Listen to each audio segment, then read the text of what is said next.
I did a thing. I did a lap book for Nancy Drew as a mom of two boys, and it's gonna be awesome. Okay, I'll show you what I did.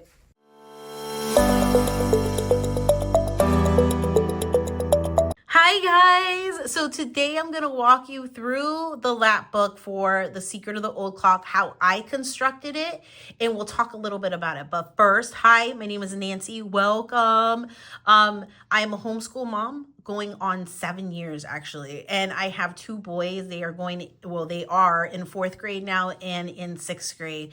And if you want to see more of like day in the life stuff, like lessons, like all sorts of stuff, or just connect with me, come on over to Instagram. On Instagram, I live in stories and you will always catch me there. So come, stop by, say hi. Same username as this one. So Into the Rabbit Hole with me, same one. I'm going to walk you through how I put this together, but this is just my spin on it. You can use any of these features and construct it however you want. This is just the way that I constructed it, but you can totally just pick and choose what you want to include, what you don't want to include, like that kind of stuff. So keep in mind, I have two boys. If I did not have two boys, I would have totally bedazzled this. There would have been a lot more pinks and purples and a whole bunch of stuff, but I kind of kept it neutral. I figured it was a win that they just wanted to read this book as a read aloud. And I figured, let's not push my luck, right? Let's not push it. Let's just stick neutral, you know? So this is the way I did it. And I'm going to walk you through the components in the front, and then I'm going to flip it, show you the back, and then we're going to go and look in the inside. I will show you how to fold it afterwards because I'm going to construct another one and I will show you how it goes in together. Okay. Because that was a little confusing for me at first too. I was like, how does the fold happen? It's actually really easy. Okay. So in the front, I have this label in here, Case of the Secret of the Old Clock. There's another one that I include that's more rectangular. So if you rather use that somewhere else, you're more than welcome to. I have this detective thing in here because they can draw a picture of themselves. So they can just do a self-portrait or do whatever it is that they want in that space, but that's what we're going to use it for. I just included some of the fingerprints in here on the cover because it kind of looks like somebody's getting into their file and stuff.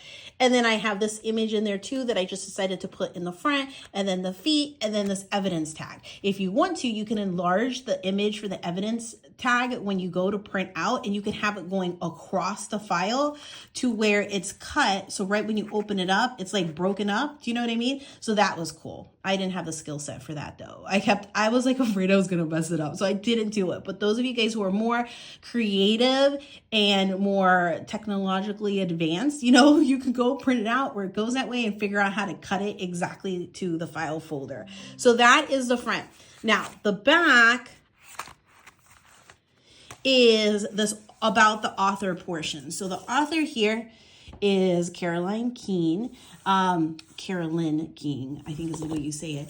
And you can go and there's just like a whole bunch of little notes and post-its, and they can go and write facts for the author that they learn about. They can either do that as an independent research. I think at the beginning of this particular book, it tells us a tiny little bit about the author, or was that a different book? Let me see. Nope, it was a different one, but they can do independent research and fill that in if they'd like.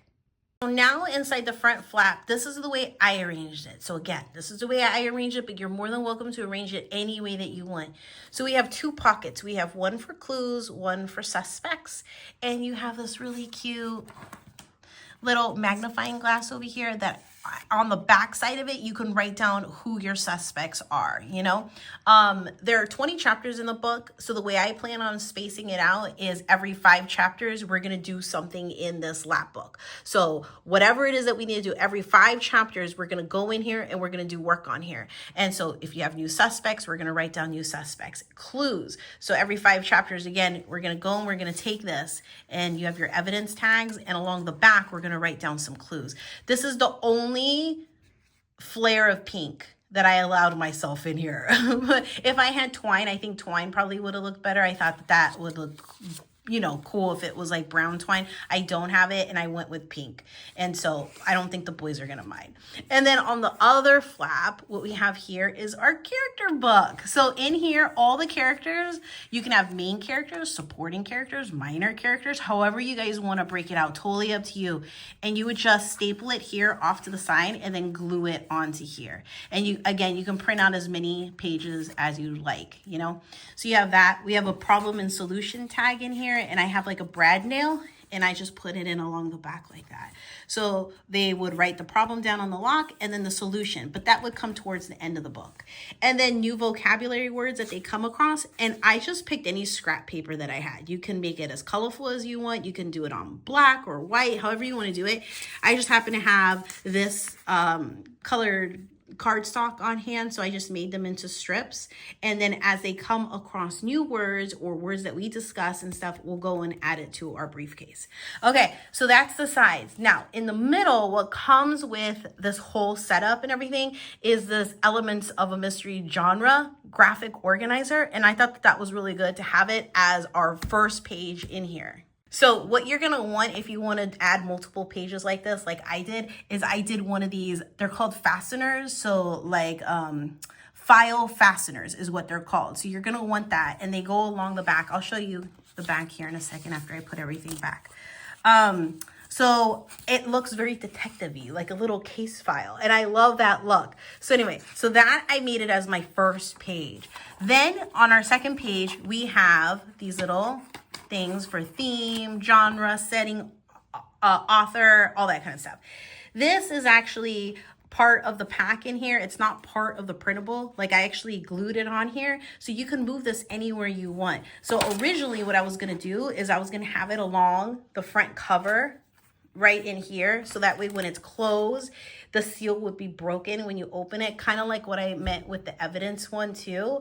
So totally, like, whatever you guys want to do, it's totally, I think it's awesome. You can customize it as you'd like, is what I'm trying to say. Okay, so we have that. And then the next page is going to be the final report. Whenever they're finally done with the book, you would come back in here, and you don't have to include this in it, but it's included in the pack. So you don't have to, but it's included in there. If you want to do a final report, who solved the case? How did it get solved? Which clues were the most important? So this is where they would go back to their clues in here, look back through all the clues and see which ones were the most important and why. What red herrings did you find? Because in Nancy Drew, there is always a red herring in it. And then my most favorite part is the final back page to this whole thing. It's my favorite part of the whole thing. It's a clock, because the story is Secret of the Old Clock. So again, this in here was what I meant in the beginning when I said I have a rectangular one, and then there was like that square one in the beginning, and I just put that in here, you know, almost like this little label and stuff. So there's a clock, and you can totally make the hands interactive by doing another one of these fasteners, but I decided not to because I have the thing on the back side about the author, and I didn't want it to protrude. So I decided not to, and I just glued it on here. So what are we going to do with the clock? Well, with the clock, we're going to go ahead and do sequence of events from the story. So just like a clock, you're going to go and you're going to have 12 sequence of events throughout the whole book. So that's why I think it would be great if it's broken up into every 5 chapters, because you will have enough in there to be able to do a little bit of all these different components. So you'll have a little bit to do for clues, a little bit for suspects. You should have enough sequence of events in here to where if you do every 5 chapters, if you're inserting some of them, space them out appropriately to how you think, so that way it equals up to 12 sequence of events in here, like a clock, you know. And then, you know, you would come in here, do your characters. At the end, you would do your problem and solution, and then you also have this to fill out at the end, your final report. And then don't forget, this is probably something you can do the very first 5 chapters of the book, because that's when you're going to have the theme, who wrote it, the setting, the genre, that kind of stuff. And we know what the genre is because it's a mystery. So there you go, guys. I hope that you enjoy it. Let me just show you really quick. So remember I talked about that. So that is another option for that one. So all that stuff is included in the pack. So yeah, so what I did, because I realized I didn't even mention what pack. So I ended up writing this. I made this based off of this book, and it's for sale, like on my website, jackandlink.com. So it's up there if you guys are interested. It's $5, and it has all these things, but you can also reuse it with other mystery genres and stuff. So it's not specific to just Nancy Drew. The only thing that's really specific to, I guess, Nancy Drew, if you want to call it that, is this female in here with the glass and then the clock. You know what I mean? But you don't have to include that. But you can reuse it. Reuse it for some of the other books that you read along the way, you know? And add flair to it. My gosh, please tag me on Instagram if you do it, because I totally want to see this all bedazzled and pink. I think that that would be so awesome, but alas, I have 2 boys and that would not have worked out well. I think we would have pushed it a little bit too far, you know? So tag me if you end up using it on Instagram at Into the Rabbit Hole with me. Use your pinks. Go and totally girlify it. Okay. So how do you put it together? The way that I put it together for this one, let me show you. The way I put it together for this, because there's a lot of different variations, come to find out, on how you fold it, but I just have a very simple fold for here. So you just take your file folder, you open it up, and then you literally just take it to the middle and you fold it. Make sure you get like a nice crease going on in the side. And then you take the other side and just line it up like that and do the exact same thing. And then you just make sure you line it up and fold it. And that's it. Make sure that you get your creases down and stuff. And there you go. That's how you do the folder. Very simple. There's a lot of different folds again, but I just stuck with a simple one. So there you go, guys. That is my Nancy Drew lap book. I hope you enjoyed it. Again, if you're interested in it, it's available on my website at www.jackandlink.com. Okay? Don't forget to subscribe if you like it. See you guys next time.